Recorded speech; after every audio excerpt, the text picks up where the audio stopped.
avec 158 soldats français de la Première Guerre mondiale, 253 hommes de la Première des Mers, 173 Marocains, 57 métropolitains résidant au Maroc, 182 Algériens de la deuxième DINA, 5 Tunisiens et plus de 550 soldats métropolitains appartenant à d'autres unités.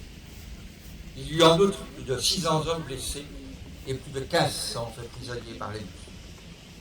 Lorsque vous regardez autour de vous, sachez encore que depuis les événements de guerre, il n'y a pas eu de rapatriement vers leur pays d'origine pour les soldats algériens, marocains, sénégalais et tunisiens.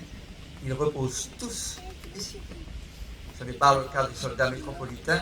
Leurs morts ont été toutes unités confondues, plus nombreux que les croix peuvent les laisser penser. Mais la proximité de la France expliquant cela, très nombreux sont ceux qui ont été rapatriés vers leur lieu d'origine à la demande des familles.